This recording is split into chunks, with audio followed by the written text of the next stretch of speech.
chance to introduce a family once again. Welcome, Sahil sir, to the family of HR Milestone. I feel very happy telling that this is the 43rd session of HR Milestone. During the lockdown period, when we were all at home and we were listening to, so-called negative news of world economy being disrupted and layoffs and work from home policies not in place and corona is actually taking our lives.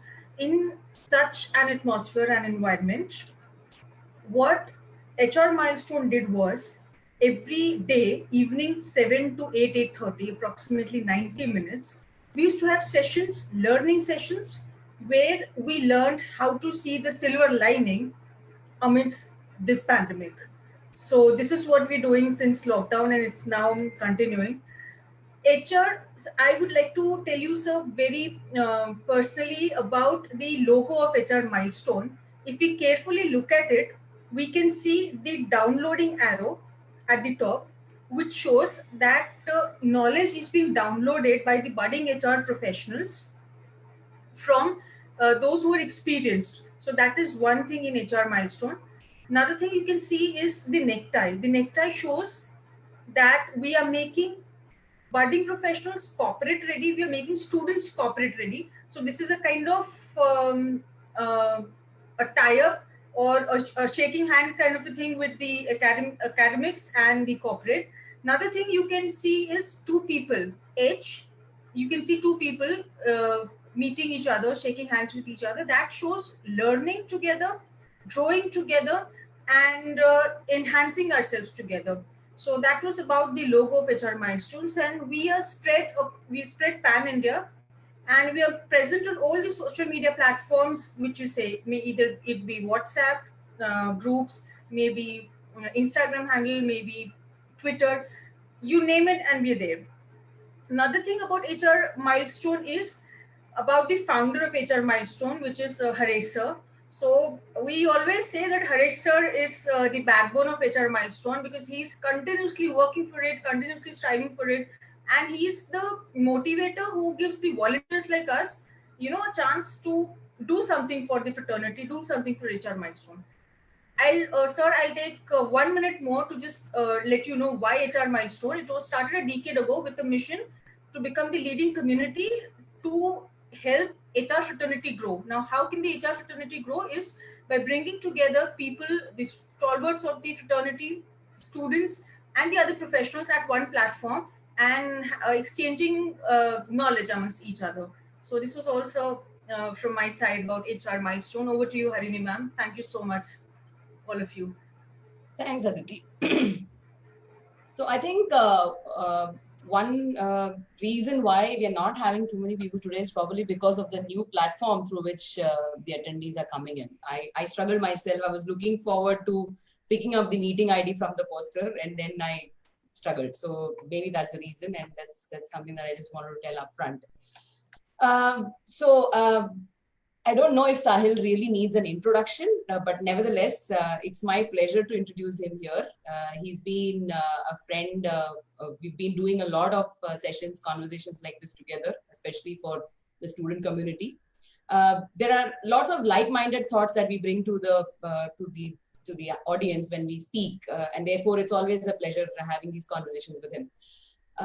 So as the philosophy of HR Milestones Forum is, we do not discuss designations and organizations, and therefore I'm not introducing him with the name of the organization and the designation. You can always read up more about him on LinkedIn, and I'm sure you all must have. And you must have also watched his videos because they are a pleasure to watch, definitely on his channel as well. One disclaimer here is that what we are going to do now is a conversation which is absolutely not rehearsed, not scripted. We have no idea what we are going to talk about. So let's go with the flow. That's one. The second thing is all views that we are going to be giving here are our personal views, and it does not relate to anything with any organization or whatsoever. Okay. So with these two disclaimers, and Sahil is finally on video. So let's get started with this conversation. Right. So I just request everyone else to stay on mute so we have no disturbance. All right.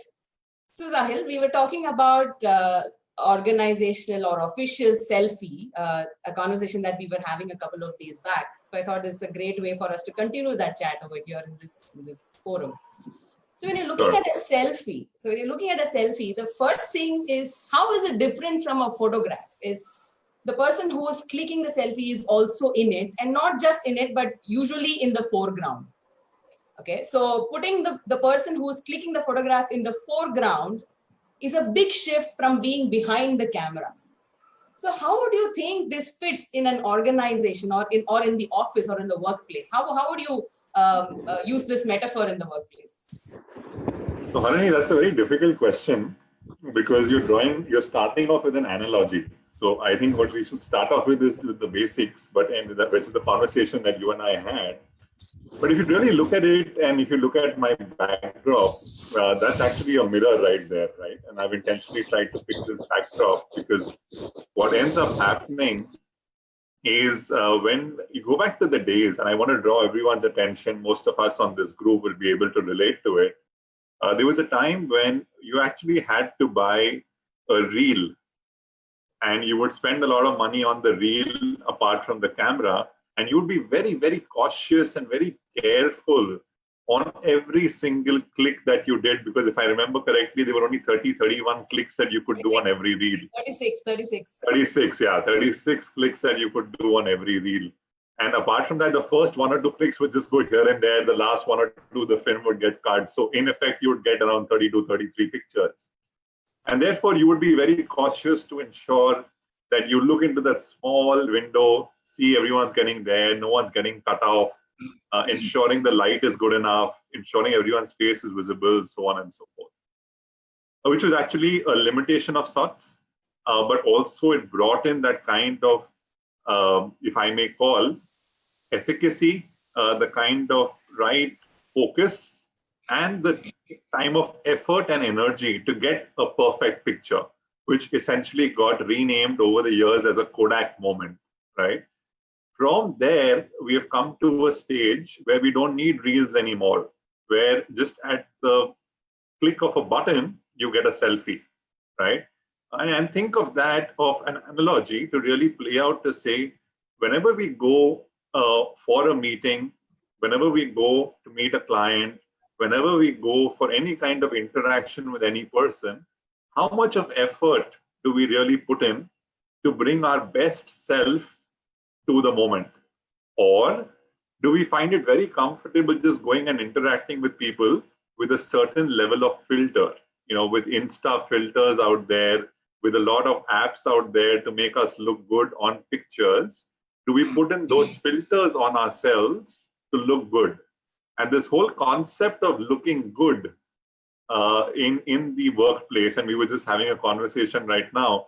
I don't know how many of you all had an opportunity to hear it, but when it was in a smaller, closed group of HR milestones and Harini and myself, we were very comfortable being ourselves, talking out loud.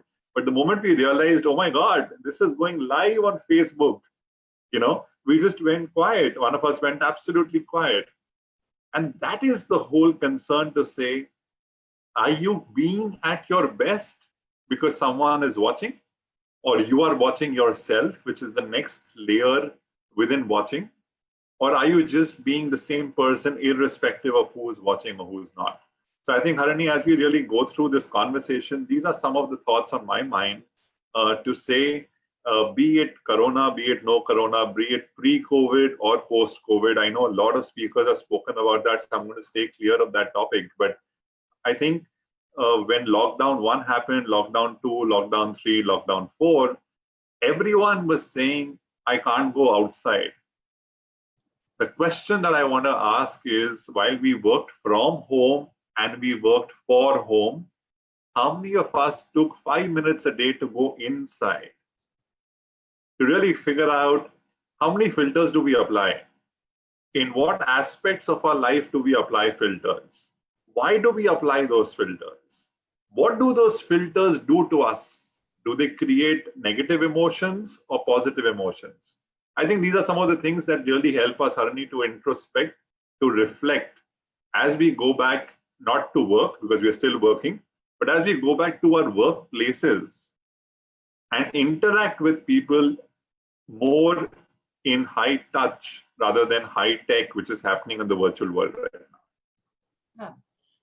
That's something to really introspect, looking in the inside, because when you're in that selfie mode, you're actually looking at how good we're looking. And I was just imagining how we would take those large selfies.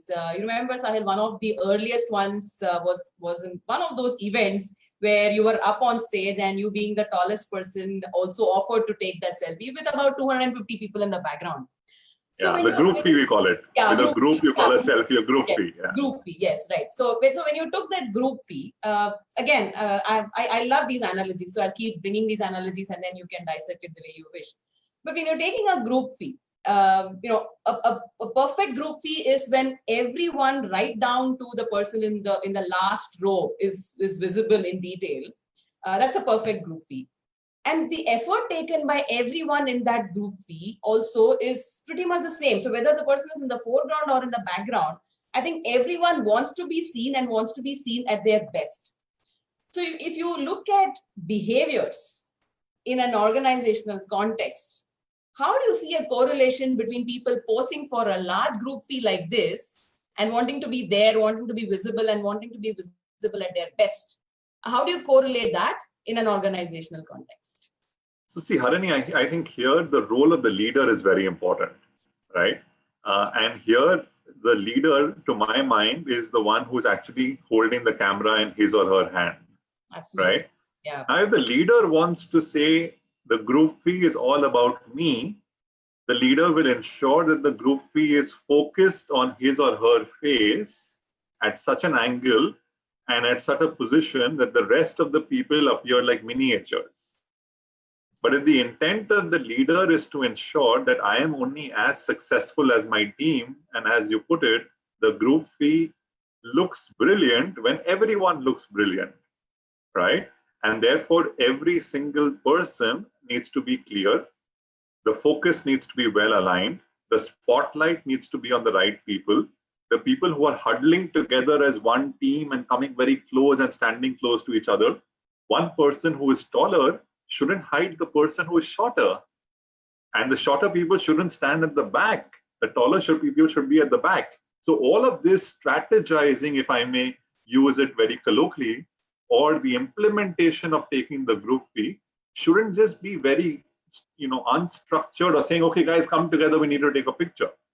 It needs to be as good as a business plan. Again, I'm exaggerating, but just to draw context, it needs to be as good as a business plan, well thought through, have the basics of execution in place, have enough lighting on everyone's face. People who are getting covered need to be requested to move or come ahead or move back.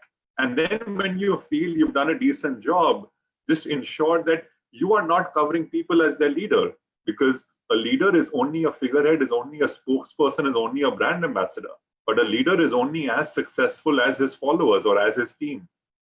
And therefore, ensure that all the people who are there in the groupie get their fame, their claim to fame.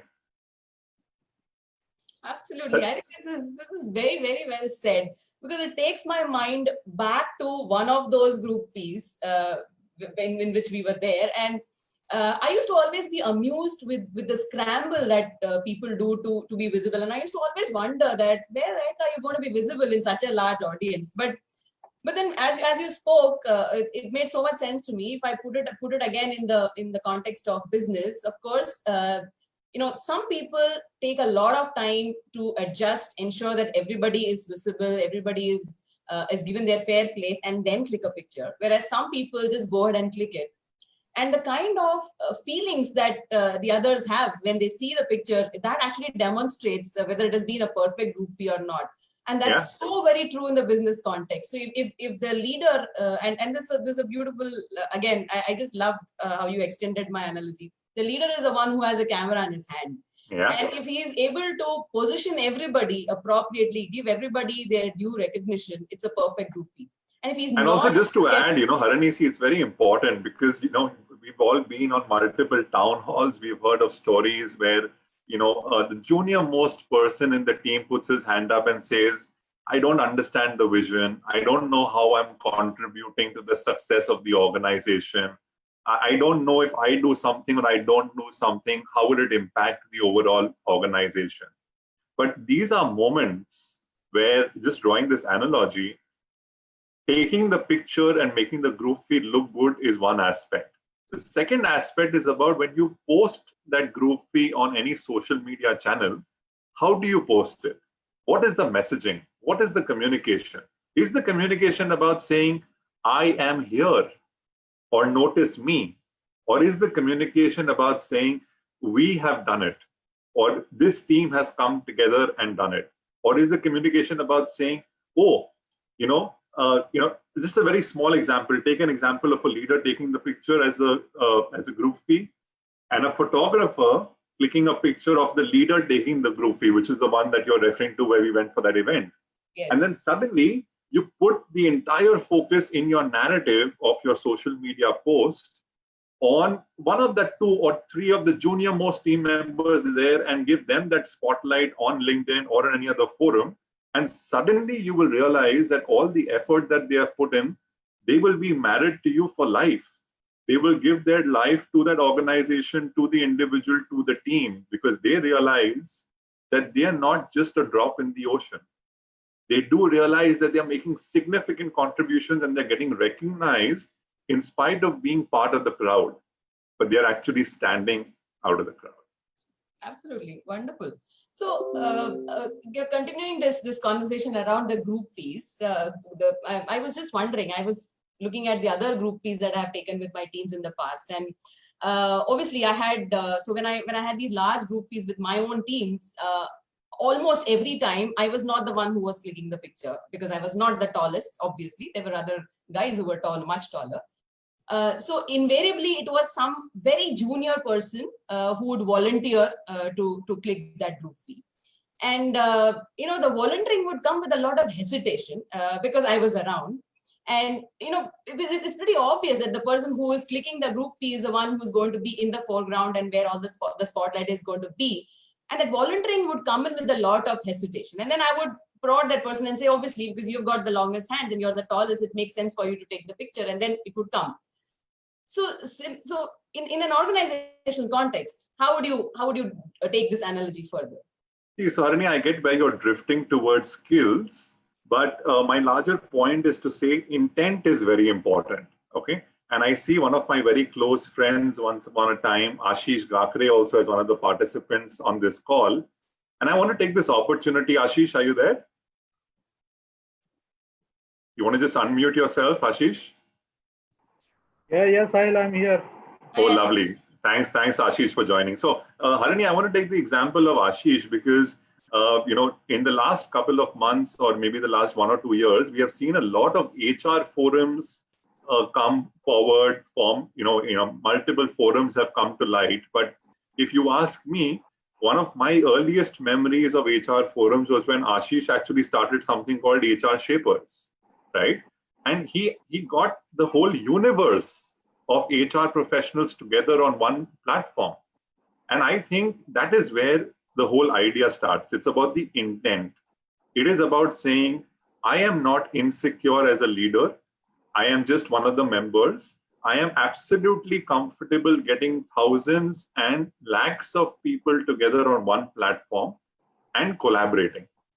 Now, the moment that happens, Harini, what ends up happening is people like Ashish may be enablers, but I personally know of multiple people who have, maybe just taken a break from their jobs, who become consultants, who become HR consultants, who have played various learning roles. And through the platform that Ashish has created as HR Shapers, and I'm sure there are many other bodies like HR Shapers within the HR fraternity who do that, but the whole intent was people today are making great amount of money. They're making massive business just because a platform like HR Shapers and others have connected them so in such an easy manner. So I think skills that you spoke about of saying having a long hand and being able to take a selfie and a leader encouraging someone to take it forward is good. But also at the same time in corporate India, if you see someone who is better skilled as compared to others, leaders or managers generally end up becoming extremely insecure, becoming extremely possessive, becoming extreme, saying this is my team member, or they don't let them come under the limelight. They keep them in their shadows. So I think this whole intent of being very open, and I'm sure a lot of HR, like HR Milestone, a lot of other HR organizations, not-for-profit organizations that many of us are part of, are doing the same thing. Today I ask this fundamental question, right? I want to just spend 2 more minutes on this, because this whole brand association is something that people are very, very stuck onto. And from a brand association point of view, people end up saying, and many people invite me to be on their managing committees of various HR forums, HR bodies, or come and talk to them. And I ask them a fundamental, simple question. Today, everybody is doing a webinar. Everybody is talking about these learning sessions. Fantastic. But what is your USP? And if there is no USP to any specific HR body, then the whole question is, why aren't we collaborating? Why is there no consolidation happening? Why is it not a situation where the largest bodies in the world, if their purpose is common, why can't the entire strength come together? And to link that to corporate India is my whole question of gig economy. Today, you may say, and we've discussed this on multiple forums and multiple HR events, to say, yes, gig is good to do this, that, and the other.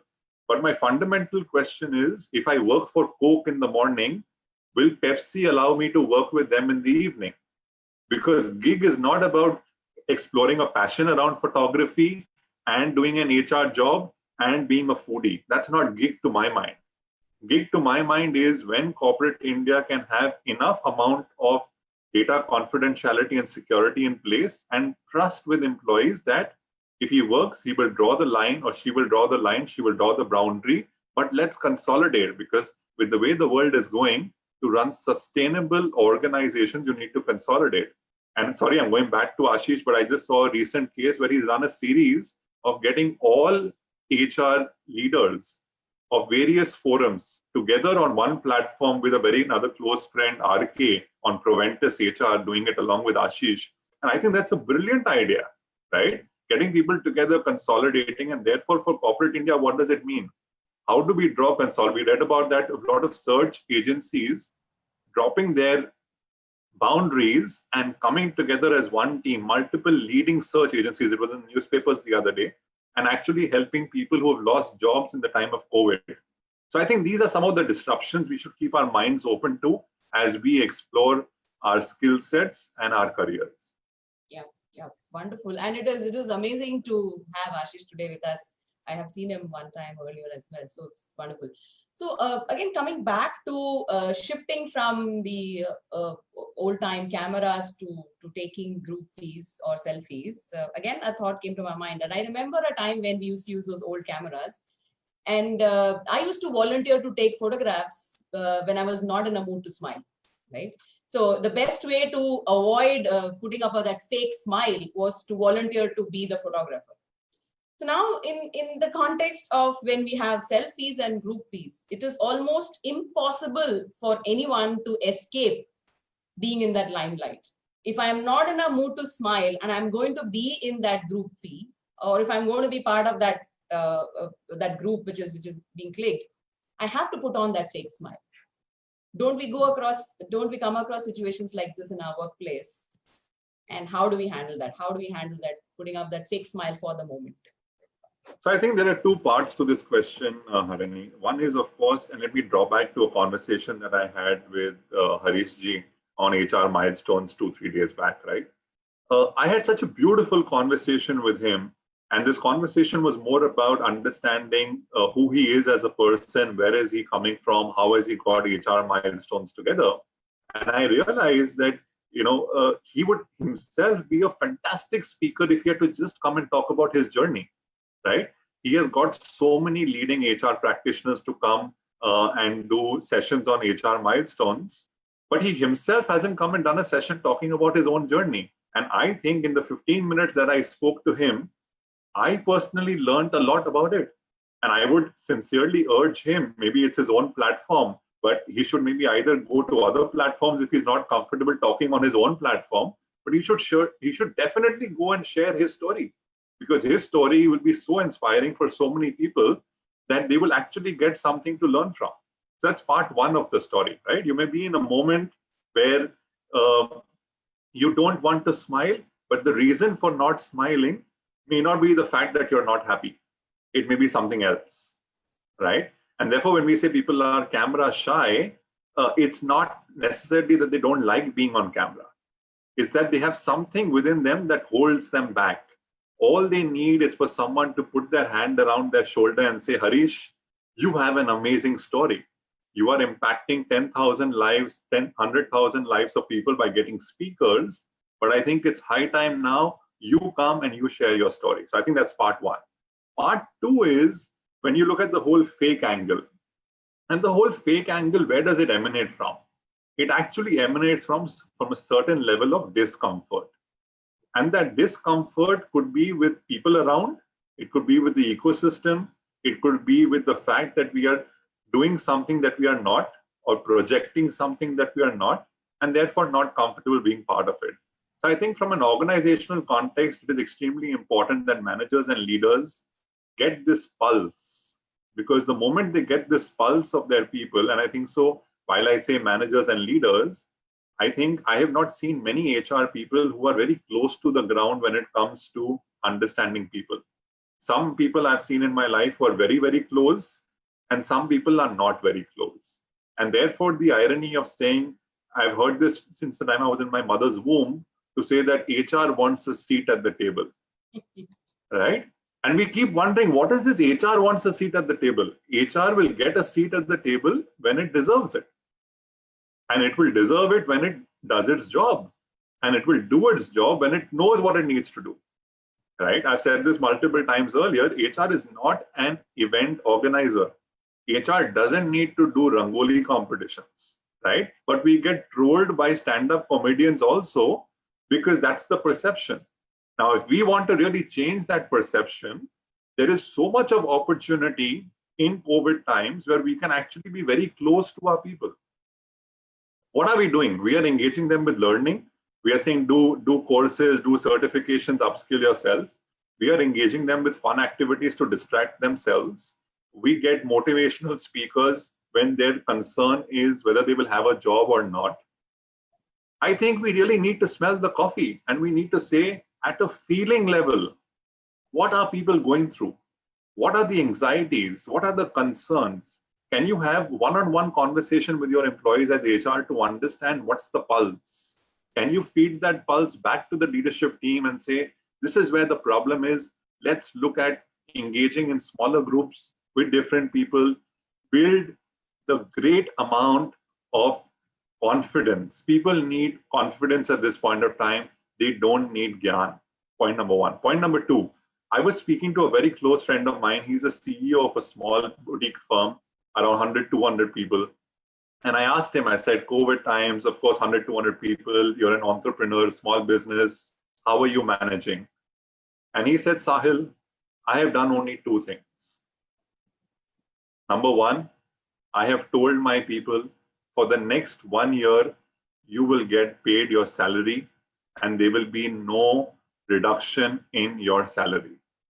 And point number two, I will not sack anyone for the next 1 year. And then he gave that pause in a town hall. And the third thing he said, my only request to you is put your head down and work. Don't focus on anything else. Focus on work. No reduction in salary. No job losses in my organization. If I have to take a cut, if I don't have to pay myself salary, if I have to take care of managing other costs or reducing other costs, I will reduce, but employee cost will not get reduced.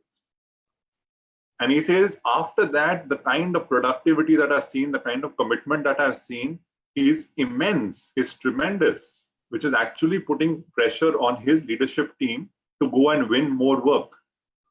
Because everybody is so focused on delivering work. What did he do? He did only two things. Number one, he put all anxiety, fear, stress to rest. And number two, he told people, put your head down and work. Things will improve. This is only a phase. I am absolutely cognizant this may not be possible for much larger organizations. for different kinds of organizations in different sectors because there are different cash flows that work. But where you can work and where you can plan something like this, you need to attack people and give people the comfort at a feeling level. Automatically, the mind will do its job. Fantastic. That was quite an elaborate and deep thinking that you did to dissect this question. So I also noticed we have another of our dear friends, Colin, on this call. So Colin, happy to have you here, and we want you to share your perspectives as well. Hey, Colin, nice to see you. Hi, good to see you guys too. And I'm so excited to actually witness this conversation with both of you. Really looking forward for that, and I'm happy I could make it. So really good to see hear your perspective, Sahil, and I was so excited to see that mirror behind you and the way you started it. It was fun. Thanks, Colin. So Sahil, I was just thinking about hearing the conversation from where you started, and and Harini mentioned about filters and so on and so forth, and how's the and the impact to organizations and culture and so on and so forth. I was just wondering, with people putting on so many filters, are we really losing our true self? Are we losing our true identity? And is that an organization culture that we want to set forward? Is that an organization culture that we want to keep, which is rather fake than not real? So I just wanted to hear your perspective from on that, because putting a filter is actually shying away from reality. And absolutely, yeah. And I know many people have used filters in photographs and stuff like that. I never use one, but it's just that I feel reality is something that you must embrace. Reality is something that you must believe, and reality is something that you should live by. So just wanted to hear your point of view, Sahil. Sure, Colin. First of all, thanks for joining in. Being a senior colleague, it feels nice that you're on this channel with us. Colin, I want to take 2 steps back before I come to your question. Yeah. I think what's very important is let's pause for a minute and let's ask ourselves, how many of us really know what our own identity is? Because unless we don't know our own identity, over a period of time, by masking filters start appearing normal. Because unless I don't go onto Instagram and I don't put a filter, I think I'm not really posted a picture. So I definitely end up putting a filter. So unless we don't know our identity or what our identity is, putting a filter becomes normal. It's like pretty much a standard thing, right? We know metro is happening in Mumbai, and this is all pre-COVID. We know that if I have to go from Worli to Kandivali in the evening on a weekday, I'm going to spend 2.5 hours on the road. And I do that every day because I have to do a job and I have to have a living. And therefore, that is normal. Now, suddenly when people see peacocks in their building, or they see the sky is so clear, or they see that there's no pollution, or they don't see people on the road, they say, my God, this is not normal, but I love this. The question that I really want to ask is, post-COVID, 6 months later, 1 year later, social distancing, evaporates in some form or shape. Have we as a human race learned? And if we have not learned, the question is, have we not learned by choice, or have we not learned because it is very convenient to go back to what we were? Yeah. And if we are very convenient to go back to what we were, that itself is a choice. And that itself means that I don't want to go within to figure out who I am, but I'm very comfortable because the hundreds of people on this call have a particular perception of me or you or anybody else, and I go with the herd because that makes life easy for me. But if I have to be who I am, I will be subject to ridicule, I will be subject to questions, I'll be subject to laughter, I'll be subject to 100 other things.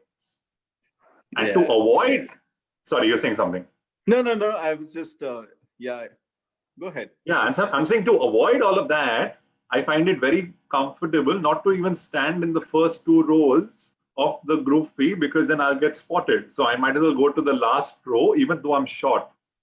And even when a leader asks me to come in the front, I choose not to come, because I'm happy being at the back doing my work, because I know and I have the intelligence to know that if I come in the spotlight, I will be subject. It's like how actors call it, right? If all your Bollywood stars, if you notice some of them, they are extremely intelligent, but they are extremely media shy.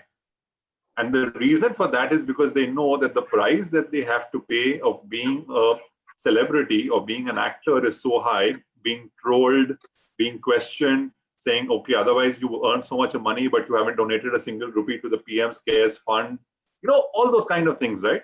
So people rather say, I might as well focus my energy on my work and not get that publicity or, popularity, and therefore maintain an identity that I am comfortable with.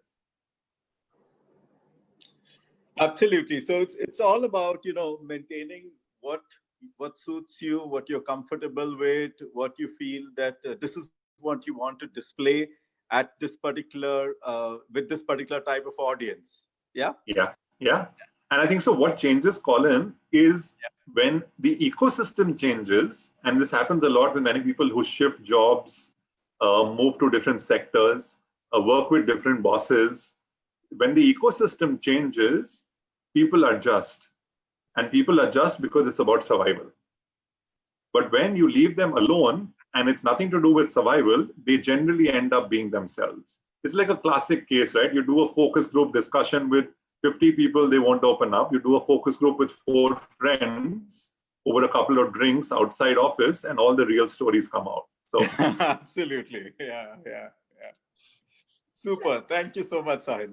Thanks, Colin. That's a very interesting point to you left with Colin and Sahil. This actually gives me the cue for my next question. So what I was thinking is, when we used, in the days of the old camera days, we used to take photographs of the good, bad, and ugly. Okay, because you're on the other side of the camera, you're not part of that picture. So taking pictures of the ugly was also not something that we were averse to. We used to take pictures of good, bad, and ugly. But now with the selfie in vogue, we invariably end up taking pictures of only the good. Do we really want to be part of the ugly when we're taking a selfie? And if why? If yes, why? If not, why? See, I think this is a very, very individual specific question, Harini. I would not call it ugly, but I would rather call it the dark side, right? And if you really spend some time on Instagram, there are a lot of people who I follow who essentially have picked up a theme of looking at the dark side of life. And their pictures are more or less black and white. Their pictures are more or less the dark side of life. And they bring out beautiful stories. So I don't think we should shy away from the dark side. Each one of us has a dark side within us. Each one of us has gone through moments in our life when we've not been at our best. We've gone through lows. Many of us try and polarize it, either by going underground, because the world has a perception of us of being a certain way, and we don't show it, like Jasmine is absolutely mentioning on the chat. Or we go the other extreme and we make it like, oh, I've created history. I've had a setback. This is my comeback. Come hear my story, right?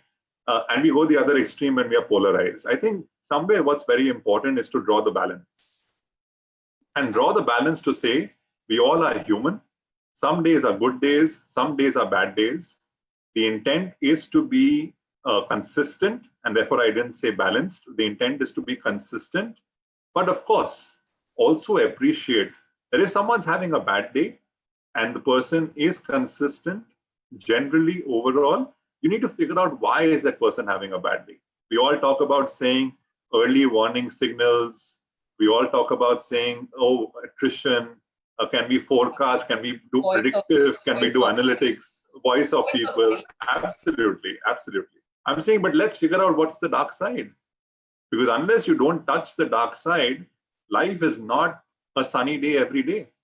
You will have gloomy days as well. Harini, I'm just conscious of time and we can go on and on because it's great. But I think let's take a couple of questions. I see a lot of people in the chat asking questions. So maybe if you want to pick up some from there. While some questions are coming up, I will particularly, want Avni and Divyankshi to come up with questions. Both Avni and Divyankshi have claimed that they have seen us together doing sessions at their campuses. So I'll be happy if they can come up with questions. So while someone else is getting ready with the question, Avni and Divyankshi, you also should come up with questions. Sure. So while they can go first, I think so. Let's Harini answer every single question that comes up with obviously the timeline. But I don't want any question to go unanswered because everyone's equally important for me. But let's start with whoever has a question. Yes. So, there are questions around. I'm actually, some of the questions are here, but I would like to neutralize them and ask you from perspective point of view, Sahil. Sure. For in an organization, if there are incidences of favoritism being shown, if there are incidences of, people not being happy with the way they are dealt with in the organization, and they go and talk about it on social media. Okay, so that's where they create those black spots on the group feed, like we say. Now, how does one deal with such situations being in the organization, and how does one look at it from outside the organization? Sure. I think that's a very good question because, as I said, good days, bad days, we all have it.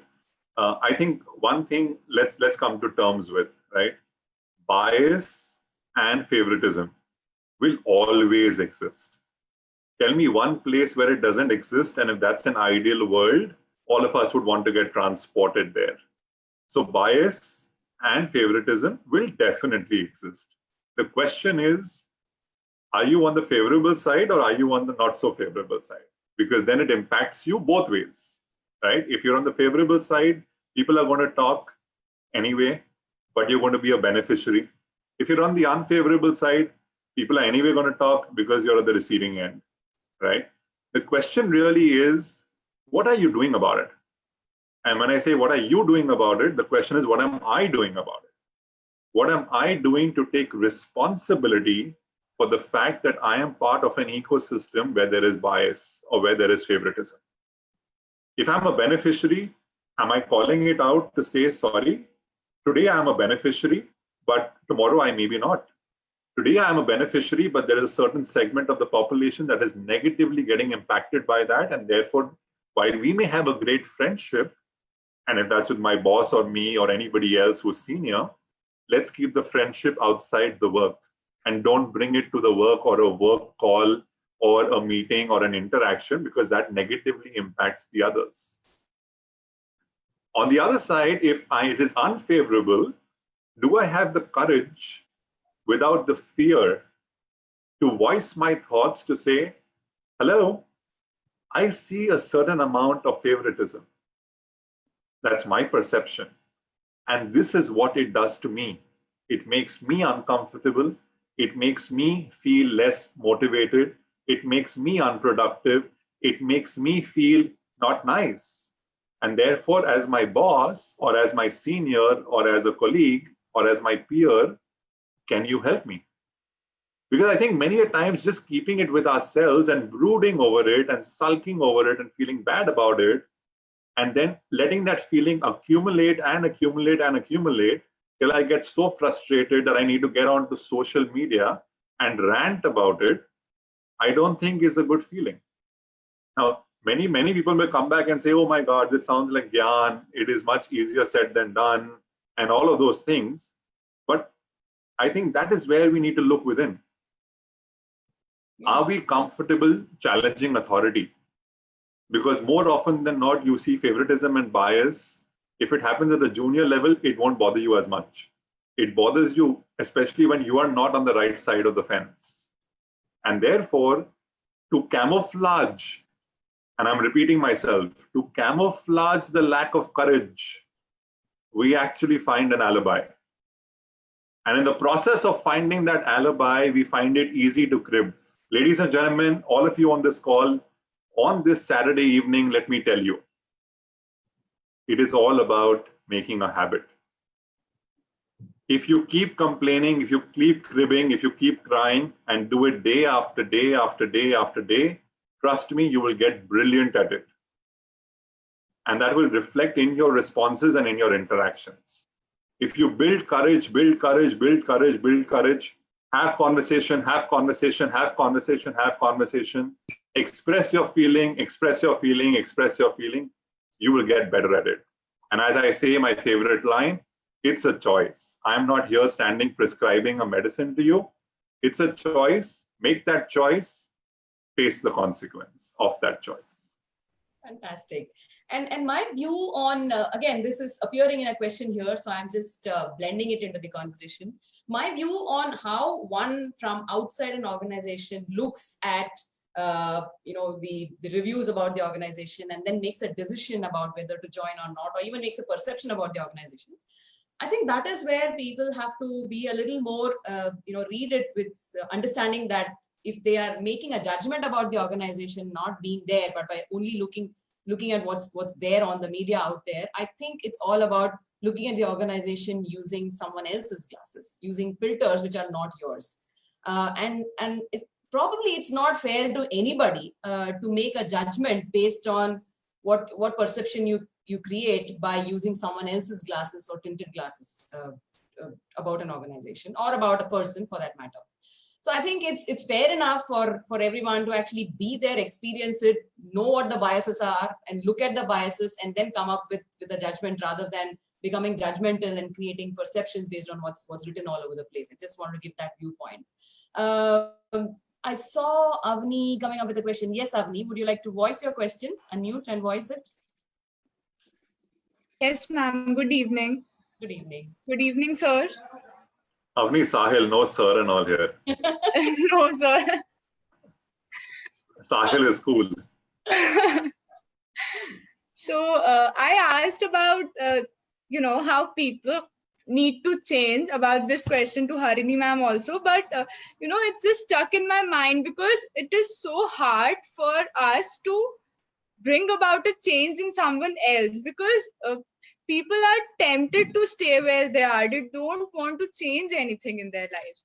So how can we motivate them, as a HR professional? Okay. So I'm sure you read the theory of the change management model, freeze, unfreeze, refreeze. I'm not going to get into the technical piece of it. Sure. But I think what you definitely need to do, Avni, is sit back and get to the point of saying, what does change do to people, right? And if change really makes people uncomfortable, which it will in most cases, how do you deal with that uncomfortableness? How do you deal with that discomfort? How do you make people see a brighter future because of change?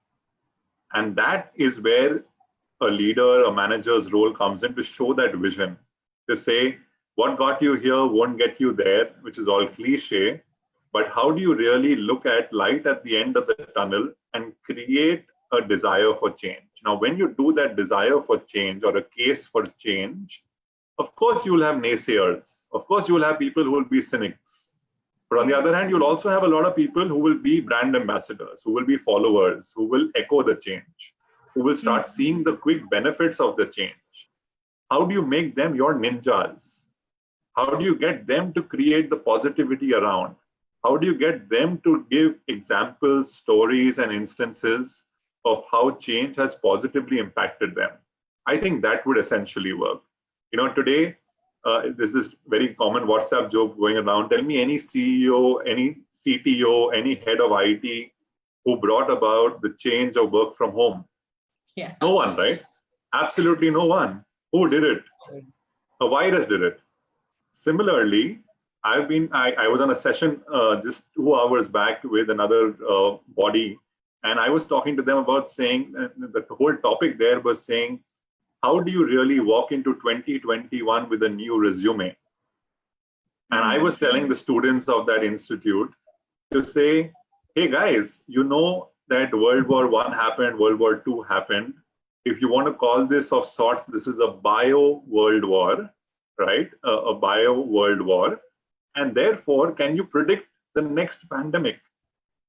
And if you can predict the next pandemic, and I keep flirting with ideas in my head, and I was just thinking the other day that let's say 5 years later, or maybe even sooner, someone figures out an algorithm to get www to rest in peace. The whole internet across the world goes down for 6 months. Just imagine. Today, we are saying work from home, wonderful. We have internet, we all have houses, we all can work from home, fantastic. But 5 years later, if the internet had to stop working altogether for everybody, every single person across the world, how would we reboot ourselves? How would businesses work? Imagine no social distancing that time. Fair. How would businesses work? Today, we can't survive without our laptops and without the internet. We can't send emails. We can't do anything. Think about a world where there's no internet. How will business happen? How will the economy run? Right? And if you have solutions to those kind of things or those kind of problems, I think that is where you will not only wait for change to hit you, but when change comes your way, you will actually lead the change. And the third step is you will actually create the change. And if you can reach, when I say you, I mean all of us, if we can actually create the change we want to see, and I gave a negative example of a pandemic, but if I want to create a positive change, how do I rally around people to create a positive change? These are some of my thoughts. I don't know whether I've answered your question or I've confused you more, but No, yeah. sir. No, I have understood, sir. Okay. So Rajiv Shah has a question. Rajiv, do you want to unmute and voice your question? Because it would be best if you spoke it up. Hey, Rajiv. Yeah, hi Sahil, how are you? Very good, Rajiv. How are you doing? I'm fine. Thank you for giving this opportunity. Actually, we talked a lot about values, and there are a few questions also around values and being self and all. When values are being so valuable and everybody knows that they are valuable and good to have, but in business context, most of the time, those are not considered that way. So why is it so? Why they lose that motive of being used or being followed? I think that's a brilliant question, Rajiv. I think culture, values are very, very fuzzy stuff that many of us don't even understand, right? And therefore, we put them up on walls and we frame them very nicely and they just remain there. But to actually bring values to life, I have a very simple rule. I'm a firm believer of basics, and I have a very simple rule. Any value that is not practiced, what do you do to ensure, I'll repeat, any value that is not practiced, what do you do to ensure that it acts as a reprimand? And if you do nothing about it, that value means nothing.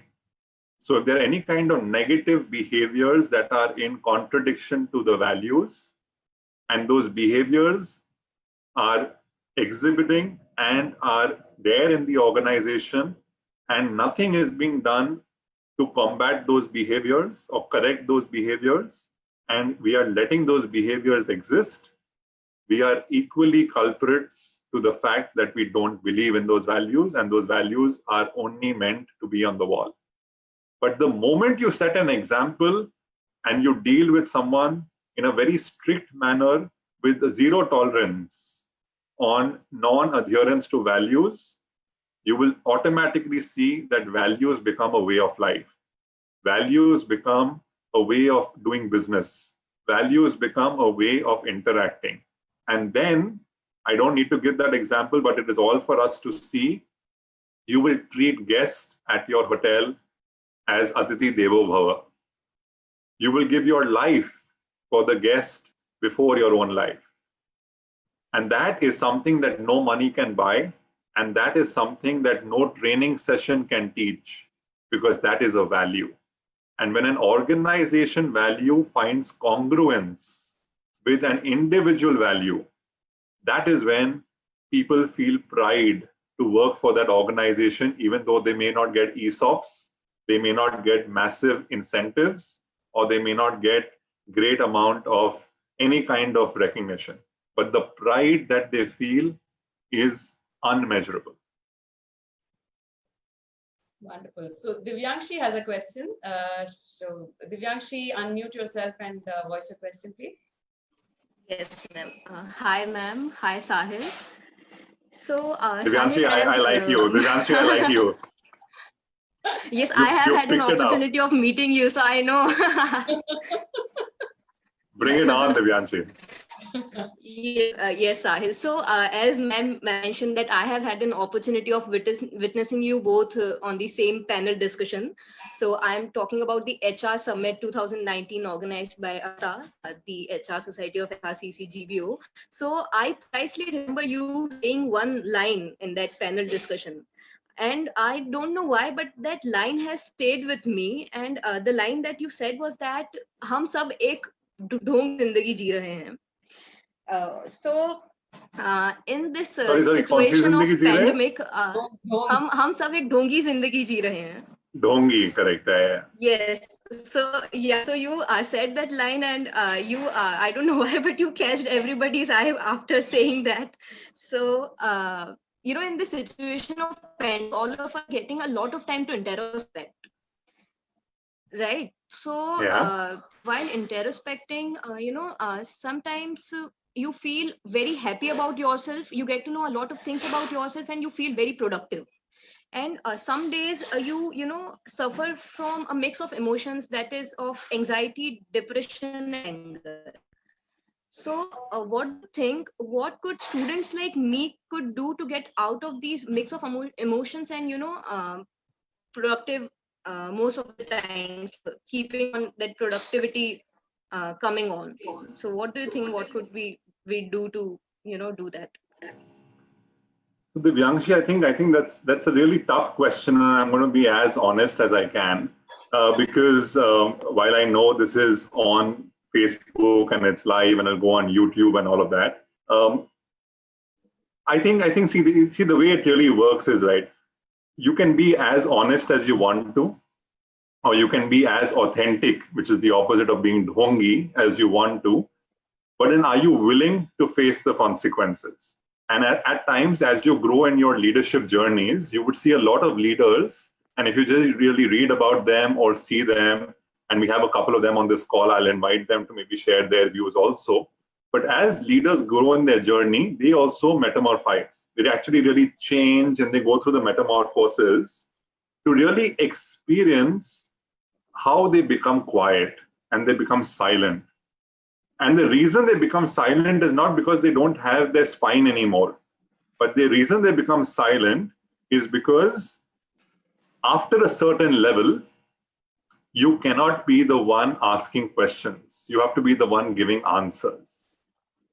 And you cannot be part of the problem unless you don't solve for the problem. And when your hands get tied to a certain level, then even though you may want to do certain things or not want to do certain things, you are in a particular construct in which you need to operate. And therefore, that creates a certain level of unrest within you. And therefore, you come back home. And a lot of people have that one single malt, or a lot of people get into various other kinds of vices to make peace with themselves.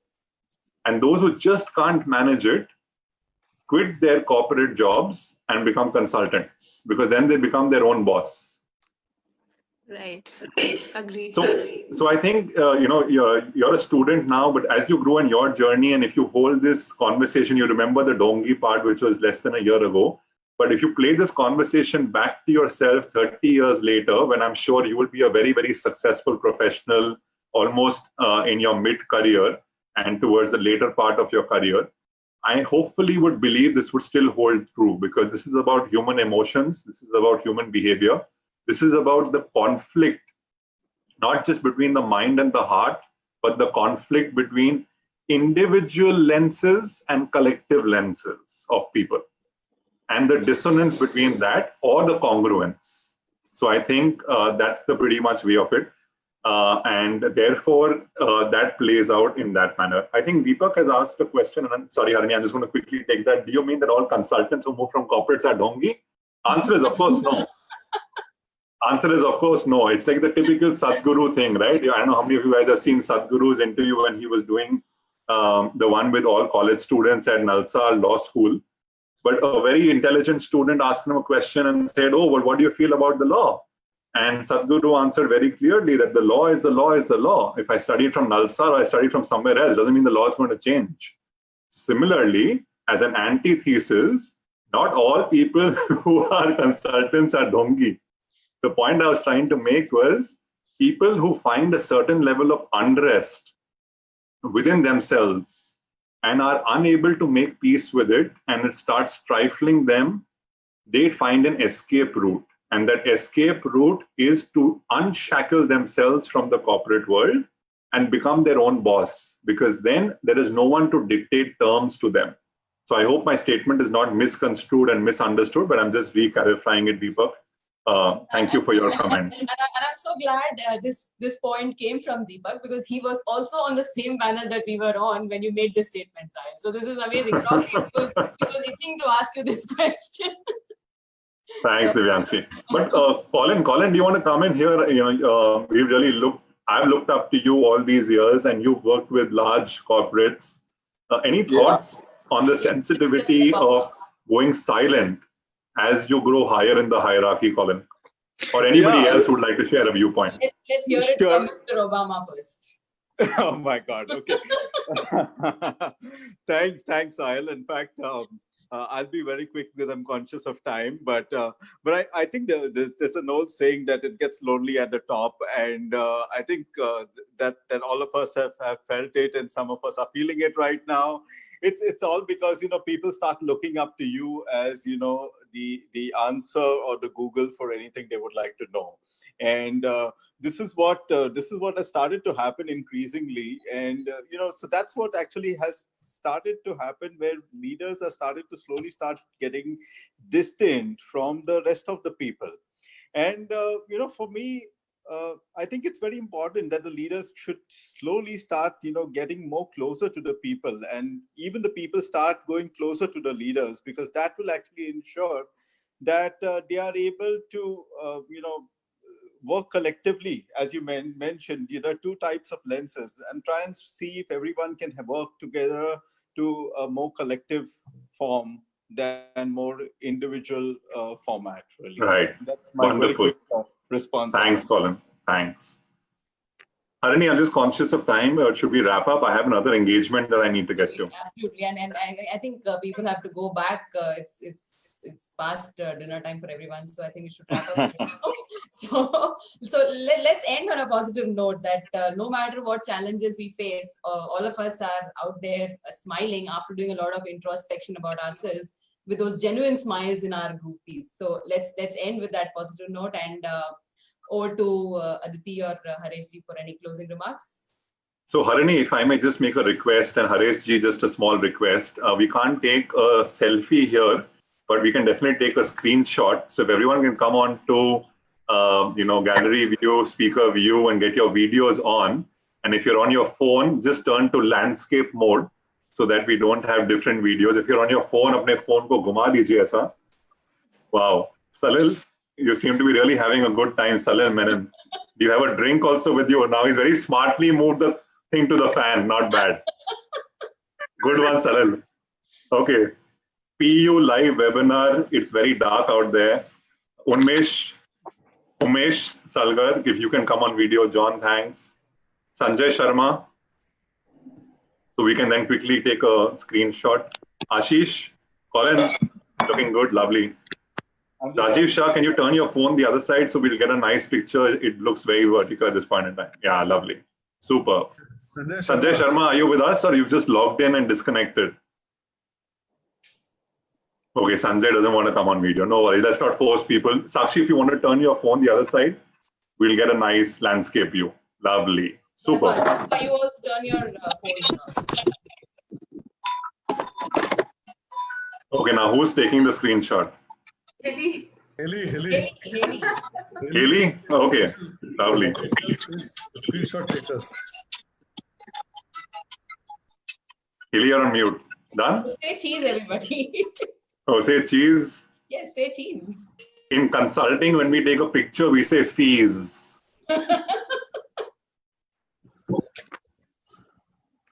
Okay, thank you so much, everyone. Thank you so much. It was lovely. Thank Aditi, you so much. Aditi, Yes, sir. I just Harini, closed it. style, it's really nice to see you both again. Thanks, Honestly, MJ. yeah. Thank you, Harini ma'am. Thank you, Aditi. Sahil. It was lovely to listen to both of you and Colin sir pitching in, and the conversation was really lovely. I don't know how to summarize that. I was just going into the flow and I was enjoying it completely. So, and it was really helpful to me as well, and to definitely to all our readers as well, or to our listeners as well. So, we would like to thank you, Sahil, once again for sparing time and having a word with us and sharing your thoughts on whatever Harini ma'am asked you. So, thank you so much from HR Milestone Forum, and thank you, ma'am, for conducting it. I would like to say that on 13th of June, we would be having Mr. Parag Desai, Executive Director of Bagh Bakri, as a speaker on our platform. And as you know that whenever the link is shared, you need to click on that link. You will be directed to a page wherein you have to fill in certain details like phone number, name, and email address. And you will have the link of the meeting ID on your email address or on your email ID. And from there, you can enter the meeting. So there's a little change in the way we start and enter the meeting. So I thought, let me just tell all of you. That was me, Aditi, from HR Milestone Forum. Thank you all. Thank you so much. Sahil, thank you. Thank you very much for such an inspiring and very informative conversation with none other than Harini. So now Harini become an official on our HR Milestone. Yeah. Ashish here. So Ashish, thank you for joining us. Colin, thanks for joining. Guruji, one question is that. Thank you. Thanks. Guruji, Arisha, one question is that actually I'm facing so many questions and everybody asking that from where Harisha is arranging all the things. How they are getting this kind of speaker or like that. I'm getting this question since I face this question since more than 50 people. That they are always asking how Harisha can arranging this kind of speaker or like that. And I'm really thankful to you because due to you, Harisha, just I'm able to connect with the Harini, Sahil, and Colin, and so many people, other people. This right now I can see that in my word I can see tell that dream comes true for me because it's never easy to connect with these all people. And you बड़े लोग हैं बहुत मुश्किल से हाथ में आते हैं but नहीं कोई बड़े लोग नहीं है हरीश जी I was just a phone call away. I know we connected much earlier thanks to Annapurna and then now again, but Harish ji, thank you so much for having me over, and I don't want to take too much time, but wish you guys a lovely weekend and happy to be connected at any point in time. Available on LinkedIn, YouTube, wherever. Let's stay in touch, everyone. Have a lovely weekend. Thank you. Thank you. Thank you. Thank you. Thank you. Thank you, Harini. Thank you, Sahil. Thank you so much.